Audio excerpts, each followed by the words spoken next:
knock at your door and I'm serving like pizza. I got that ice Italian Ritz. Bitch, I'm a family man like I'm P. These niggas be shortstops. Derek Jeter, knock a nigga out like I'm Vegeta. Yo, what's good, YouTube? It's your boy Rod. I'm back with another YouTube video for y'all today, man. And listen, man.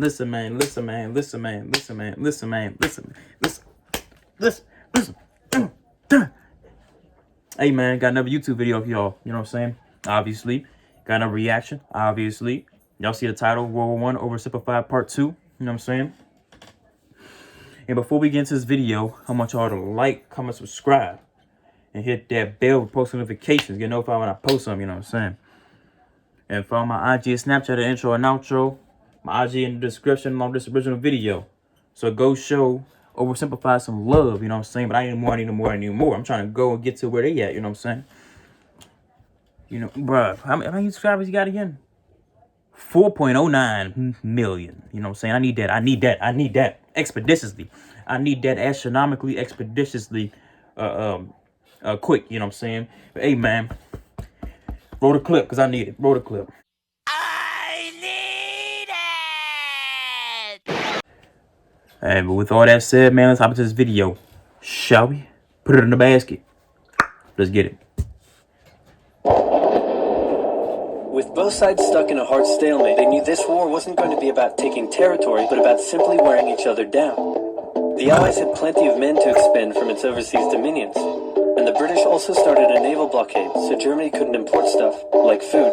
Neither side really wanted a long, grueling war, though, so they both thought of ways to break the deadlock on the Western Front. Idea number one, new frontiers. When the war first broke out, Australia was quick to take German New Guinea. The Allies also quickly jumped on Germany's colonies in Africa, and particularly in German East Africa, locals were enlisted as soldiers and carriers by both sides, leading to a tragic loss of life for the native Africans. Dang. Some new combatants entered the war as well. The Allies' new friends were Italy and Japan. Japan was busy building itself an empire, so it was more than happy to take away German islands and colonies in East Asia. Italy actually had an alliance with Germany and Austria-Hungary before the war, but after some tense relations, and then the Allies promising to give them some of Austria-Hungary's stuff, they switched sides. Of course. Italy always switched sides. Italy opened up a front in the mountains here, but like everyone else, they were stuck in stalemate for most of the war. The Central Powers' new friend was a struggling empire in the Middle East. The Ottomans were divided on whether to actually join the war or not, since they had been exhausted by the recent Balkan Wars. Some of the politicians who did want to join went off on their own and fired some shells at Russia, and then came back and said, whoops, looks like we're at war now. The Ottoman entry into the war was of particular concern to the British, since the Middle East was full of oil, and Britain wanted all of that oil. First, the Ottomans tried to attack Russia in the Caucasus Mountains, but they weren't prepared for the cold, and many of them froze to death. Then they crossed miles of desert to take the Suez Canal from the British, but that failed too. Yeah. Then the Allies tried to take the Dardanelles at Gallipoli in a long and hard trench warfare campaign, but that also failed. The Ottomans blamed their initial losses on the ethnic Armenians living within Ottoman territory, and the resulting Armenian genocide led to the deaths of 1.5 million people. Then the Germans sent spies into Afghanistan to try to convince the Arab tribes there to rise up in jihad against the British and attack India. But that plan failed, partly because the spies got bored, brewed their own alcohol, and got drunk, which is a bad thing to do in Afghanistan. Bro, you got a mission. All these new frontiers hadn't done much to change the war. Getting drunk. Aware that the Allies had more men and supplies than them, the Germans knew they had to do something to break the stalemate. Before the war, there was a big conference that set out the rules of modern warfare. No chemical weapons, no killing civilians. Basically, don't be jerks. The Germans held a meeting and decided to be jerks. Zeppelin air raids commenced over British cities. They also started attacking the Allied trenches with chlorine gas, and they used submarines to sink civilian ships. One such civilian ship was the Lusitania, which had 159 Americans on board when it was sunk, further swaying U.S. opinion against the Germans. Not to be completely unfair to the Germans, the Allies also engaged in chemical warfare soon after, and they had been hiding anti-submarine weapons on their civilian ships, which let the Germans justify their attacks. Meanwhile, Austria-Hungary still hadn't dealt with Serbia, so the Central Powers enlisted some help. Bulgaria wished it was bigger and was still bitter about losing the Second Balkan War. The Central Powers promised to make all of Bulgaria's wildest dreams come true if they helped, so they signed on, and together they knocked out Serbia. The Serbian troops retreated through Albania, which was neutral but had some ties to Austria-Hungary. So Austria-Hungary entered Albania in a friendly invasion to chase down the Serbians, many of whom escaped by sea. It's 1916, and a lot is happening. As if they didn't have enough enemies already, Germany added one more to the list. Portugal had been getting a bit chummy with the Allies behind the scenes, and Germany didn't like that one bit.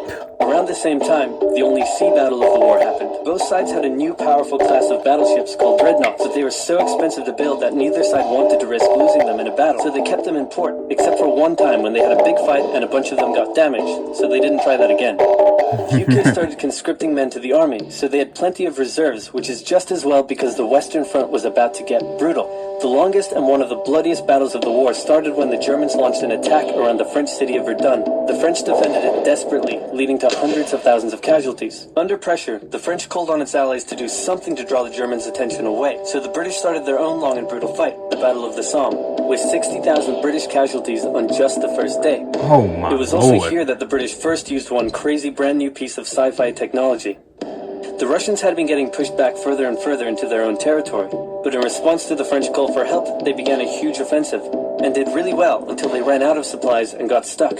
Seeing how well the Russians had been doing, Romania decided now would be a great time to jump in and win the war, and then they got pounded. The Greeks were fighting amongst themselves about whether to join the war or not. The king liked the Central Powers, while the Prime Minister wanted to join the Allies. After a brief national schism, during which the country split into two, the king finally abdicated and the country reunited. With Allied help, they began a new offensive. In the Middle East, Russia was pushing into Ottoman territory from the north. The British had also made a landing in Mesopotamia to protect Persia's oil fields, and they had also sent a small army up the Tigris River to try to take Baghdad, but the army got sieged in the town of Kut along the way, and eventually surrendered. A new offensive was launched from the south with all-out desert warfare. The offensive was aided by one famous British officer, better known as Lawrence of Arabia, who helped lead the Arab tribes in a revolt that wreaked havoc on the Ottoman supply lines. By the time 1917 rolled around, everyone was exhausted. There were mutinies in the French army, the German populace was starving, and the war had drained all of Russia's supplies. There was no clear winner, and it was still anyone's war. The only question now was, who was going to break first? Russia. The answer was Russia. Tired of not eating and mad that a crazy magic homeless guy was calling some of the shots, there was an uprising in Petrograd complete with riots and strikes. The riots turned into a full-scale revolution and a new government overthrew the Tsar. Then a few months later, the Bolsheviks overthrew the new government, and they pulled Russia out of the war. This was great news for Germany, who now only had to focus on the Western Front. But there was still one problem. The pesky United States of America was looking increasingly like it was going to join the war. America had been selling supplies to the Allies throughout the war and was getting super rich off the back of it, meaning it was in fantastic shape and was dangerous to the Germans. So Germany sent a telegram to Mexico saying, wouldn't it be crazy cool if you guys attacked America? But the British intercepted the message, showed it to the Americans, and that was the final straw. American troops began shipping out to Europe. This was terrible news for Germany, and they knew their only hope now was to force France and the UK to surrender before the fresh American troops arrived. It was now or never, so they started one final attack. They converged their troops and hit hard at the Somme and pushed the Allies back. They hit a second time further north, and then again and again. With each hit, the Germans were spending more and more resources, while the Allies were getting better and better at repelling their attacks. By the fifth punch, the Allies held the line and even pushed back. With American troops now arriving in larger numbers, the Allies launched a counterattack, and that was it.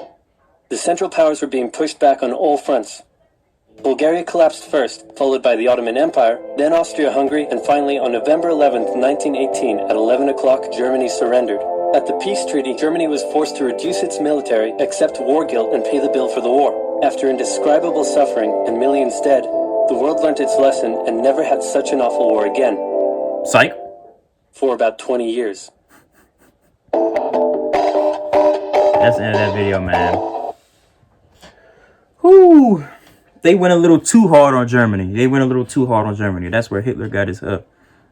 And that's partially why, well, that is why Hitler was furious and get it? Furious. But that's why he was mad and rose to power and tried to bring Germany back to its former glory, whatever the hell. You know what I'm saying? But hey, man, that's the end of that video. Like, comment, subscribe. Ding! Hit that bell, post notifications, get notified when I post them, you know what I'm saying? If you're not subscribing, what you doing? If you're not hitting that bell, what you doing? If you're not liking it, what you doing? If you're not commenting, what you doing? If you're not letting me know what I should react to next time, what are you doing? You know what I'm saying? You're not doing nothing.